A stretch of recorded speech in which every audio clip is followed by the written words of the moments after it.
साथियों, के seven news channel पर आप सभी का स्वागत है। हम आपके लिए प्रतिदिन नई नई समीक्षा की खबरों को लेकर आते हैं। आज हम समाजवादी पार्टी की लोकसभा चुनाव की सफलता को बरकरार रखने की चुनौती की समीक्षा लेकर आए हैं। यह खबर आपको जरूर देखनी चाहिए। यह लोकसभा चुनाव अखिलेश यादव के लिए अवसर लेकर आई है, तो चुनौतियां भी हैं, क्योंकि देश में फिर से गठबंधन की राजनीति का दौर लौट आया है। देश के सबसे अधिक आबादी वाले और राजनीतिक रूप से महत्वपूर्ण राज्य उत्तर प्रदेश से लोकसभा चुनाव में अखिलेश यादव के नेतृत्व वाली पार्टी समाजवादी पार्टी ने अविश्वसनीय छलांग लगाई है और भयंकर सफलता पाई है। पिछली बार 5 सीटें जीतने वाली पार्टी इस बार 5 गुना से ज़्यादा 37 सीट तक पहुंच गई है। यह इस पार्टी का अब तक का सबसे सर्वश्रेष्ठ प्रदर्शन रहा है। समाजवादी पार्टी ने 2004 में अनुभवी नेता मुलायम सिंह यादव के नेतृत्व में 35 सीटें जीती थी। अपने पिता के रिकॉर्ड को पीछे छोड़ना अखिलेश यादव के लिए व्यक्तिगत बड़ी सफलता है।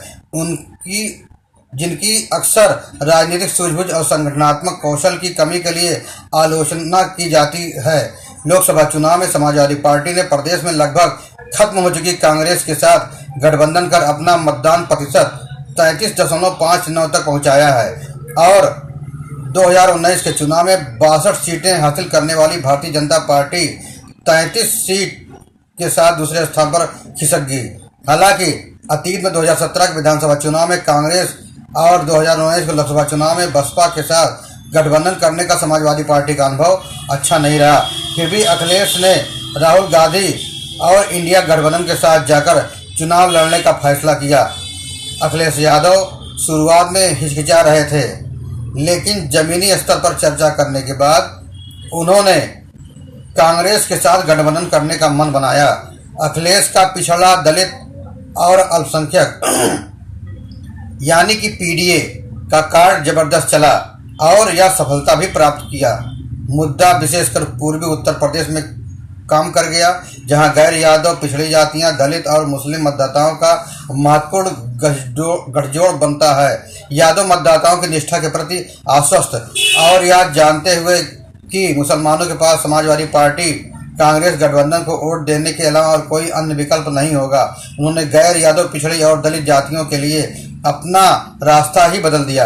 यद्यपि यादवों और मुस्लिमों की पार्टी का ठप्पा लगा होने के बावजूद समाजवादी पार्टी ने सिर्फ 4 मुस्लिम और 5 यादव प्रत्याशियों को टिकट दिया, जबकि अन्य पिछड़ी जातियों जैसे कि निषाद और कुर्मी के साथ साथ दलितों को 27 टिकट कुल मिलाकर दे दिए। महत्वपूर्ण बात तो यह है कि दलितों की न केवल आरक्षित सीटों पर बल्कि फैजाबाद जैसी सामान्य श्रेणी की सीट पर टिकट दे दिया। जहां अयोध्या में राम मंदिर है, वहां समाजवादी पार्टी के अनुभवी दलित नेता अवधेश प्रसाद ने बड़े अंतर से जीत दर्ज की। लोकसभा चुनाव से ठीक पहले पश्चिमी उत्तर प्रदेश में करीब सहयोगी राष्ट्रीय लोकदल के नेता जयंत चौधरी के भाजपा के नेतृत्व वाले राष्ट्रीय जनतांत्रिक गठबंधन में शामिल होने से अखिलेश को तगड़ा झटका लगा था, लेकिन वह घबराए नहीं। उनके लिए उनकी तारीफ की जानी चाहिए। इस चुनाव में अखिलेश यादव और समाजवादी पार्टी का उत्थान हुआ, तो यह मायावती और बहुजन समाज पार्टी का शायद अंतिम राजनीतिक पतन है, जिन्होंने 1.5 दशक पहले भारत के राजनीतिक परिदृश्य को बदलने का वादा किया था। बहन जी की पार्टी का वोट प्रतिशत एकल अंक लगभग 9.939% रहा, जो 2014 के लोकसभा चुनाव में उसके प्रदर्शन से भी ज्यादा निराशाजनक है। 2014 में बहुजन समाज पार्टी कोई सीट नहीं जीत सकी थी, लेकिन उसे 20% वोट मिले थे।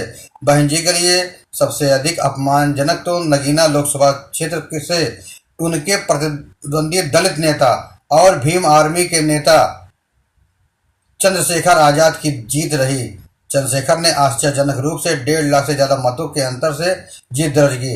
हालांकि अब यह देखना दिलचस्प हो गया कि उत्तर प्रदेश में मायावती और बसपा द्वारा रिक्त किए जा रहे राजनीतिक स्थान पर चंद्रशेखर आजाद कब्जा कर पाएंगे या नहीं। निश्चित रूप से राज्य की राजनीति में आजाद का भविष्य है, जबकि मायावती का बीता हुआ कल है। जहां तक समाजवादी पार्टी की बात है तो वह भाजपा और कांग्रेस के बाद तीसरी बड़ी पार्टी बन गई है। यह सफलता अखिलेश यादव के लिए अवसर लेकर आई है तो चुनौतियां भी हैं, क्योंकि देश में फिर से गठबंधन के राजनीतिक युग की वापसी हुई है। उनके पिता राष्ट्रीय स्तर पर गठबंधन की राजनीति से अधिकतम लाभ उठाने में माहिर थे। अब बेटे की बारी है। अब समाजवादी पार्टी के राष्ट्रीय अध्यक्ष अखिलेश यादव को भी इन चुनौतियों से निपटना होगा और अपने प्रदर्शन को आने वाले विधानसभा चुनाव में भी बरकरार रखना होगा, तभी उनकी असली परीक्षा होगी।